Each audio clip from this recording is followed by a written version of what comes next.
2 de novembro, dia de finados, dia de relembrar e homenagear os que já morreram. O Ubra Notícias de hoje vai falar sobre a morte e as religiões e o impacto desse acontecimento nas famílias e na comunidade. Nas bancas da 58ª Feira do Livro de Porto Alegre, os leitores se deparam com o tema a morte e as complexidades que envolvem o tema tratadas na literatura gaúcha. No estúdio, as presenças do pastor e capelão universitário da Ubra Canoas, Gerhard Grasel, e da psicóloga Fernanda Souza, além da previsão do tempo para o final de semana. Agora, no Ubra Notícias.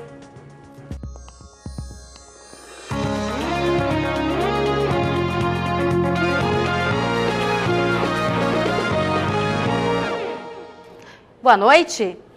Milhares de pessoas dedicam este dia para homenagear os mortos. A celebração é antiga, teve origem no século V, quando a igreja passou a consagrar um dia em memória das pessoas falecidas.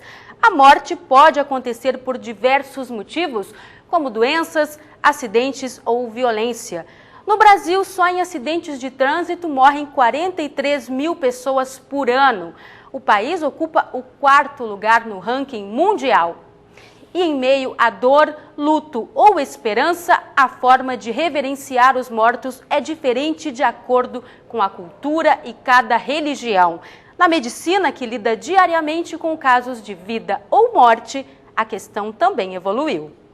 Essa especialista em fisiologia conta que ainda na primeira metade do século, a ausência de batimento cardíaco e da respiração eram considerados sinais de óbito.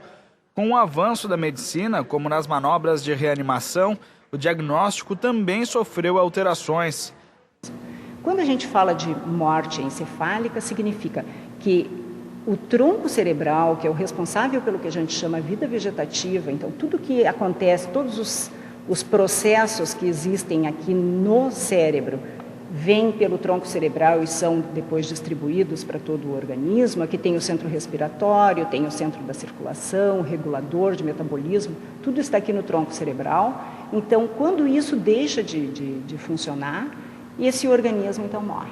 Então, a gente tem que considerar como o conceito de morte encefálica. No campo da medicina, a morte tem respostas físicas. Na religião, ela é tratada de maneiras diferentes. A fé cristã lida com o conceito de ressurreição. Após morrer, o cristão desfruta da vida eterna ao lado de Deus. A fé, ela nos diz que a morte não é um caminhar para o fim, mas é um caminhar para a plenitude. E aí vai uma grande diferença, porque nada pior do que um ser humano imaginar a fatalidade de você ir morrendo e ir para lugar nenhum. No dia de finados, as religiões cristãs, como a católica, realizam atividades especiais para homenagear e relembrar os mortos. Em muitos cemitérios, há capelas onde se celebra a missa da ressurreição. Não é a missa da tristeza, mas é a missa da esperança. No espiritismo não são feitas práticas específicas para esse dia, mas os seguidores da doutrina também podem optar por visitar os cemitérios e dar conforto às pessoas. A vida é considerada um ciclo de passagem e o corpo um instrumento. Após a morte, o espírito reencarna sempre em busca de evolução.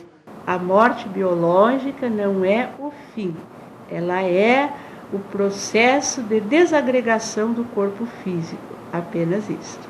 A desencarnação, que é um termo técnico da doutrina espírita, é o desligamento, é a separação do espírito do corpo. Quando alguém morre, não são realizados rituais específicos. Quando desencarna um espírita, nós fazemos a prece, que não é um ritual. A prece é um posicionamento mental e espiritual, só isso. No budismo, as comemorações em homenagem aos mortos estão ligadas à cultura local dos países asiáticos e não à religião. Já o momento após a morte de uma pessoa é sim acompanhado de procedimentos religiosos. Para que ela tenha uma transição pacífica, se ela for uma pessoa que é praticante, no momento da morte a gente ajuda ela, então a que ela possa talvez alcançar a iluminação. Assim como no espiritismo, os budistas também acreditam em reencarnação. Na crença, cada vida é um estágio para o aperfeiçoamento da alma, até que o nirvana, a libertação do sofrimento, seja alcançado. Como o budismo acredita em outras vidas, a morte não chega a ser um fim. Ela é muito mais uma transição de um estado para outro, de uma vida para outra. E para ampliarmos ainda mais essa questão da morte, que tem tanto impacto nas famílias, nas comunidades e também na população mundial, está conosco no estúdio o pastor e capelão universitário da Ubra Canoas, Gerhard Grasel. Boa noite, pastor. Obrigada pela presença. Eu agradeço a oportunidade. Das diferentes visões sobre a morte, qual a visão para os luteranos? Bem, em primeiro lugar, dizer que a morte é um efeito de uma causa. Isto é, nós experimentamos a morte porque há uma causa muito séria atrás desse momento tão difícil que é a morte. Deus não queria ou não projetou a morte.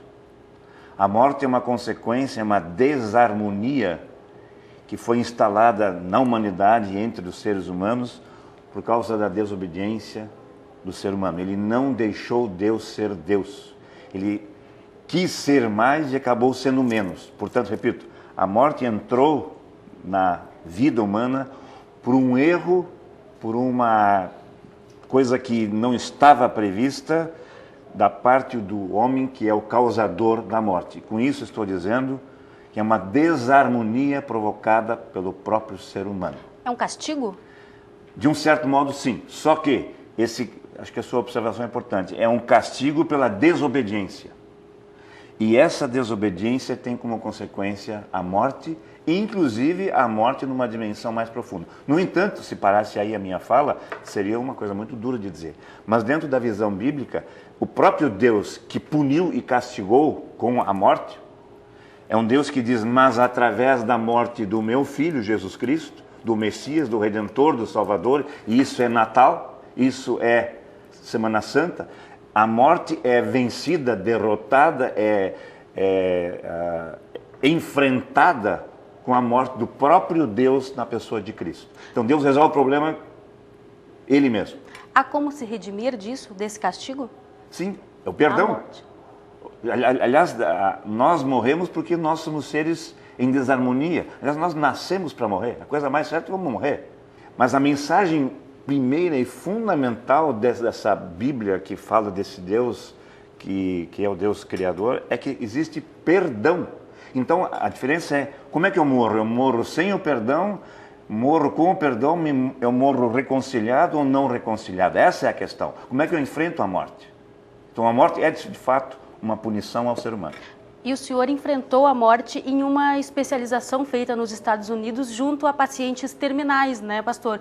Como lidar, então, com essa situação? Como é que eu enfrentei isso? Eu enfrentei isso como assistente espiritual, como capelão, levando às pessoas o perdão, a esperança, o consolo e a paz. Não algo que eu, com a minha vida ou com os meus méritos, posso oferecer. Uma coisa que Deus oferece gratuitamente em Cristo. E aí, dentro dessa visão de que Deus me ama, Deus me perdoa, me aceita incondicionalmente, eu posso dizer, como disse o apóstolo Paulo, eu tenho até o desejo de partir e estar com Cristo, o que é incomparavelmente melhor.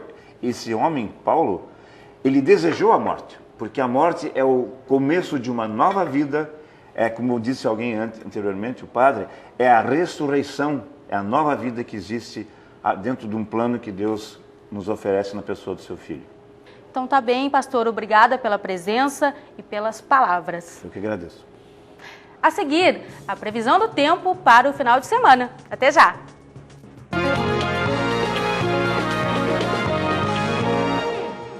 Acredita em vida após a morte? Olha, eu acredito sim, em função de que nós temos uma passagem aqui na Terra e justamente a vida com certeza existe depois dessa vida que nós conhecemos aqui na Terra. A questão da continuidade ela me parece bastante importante.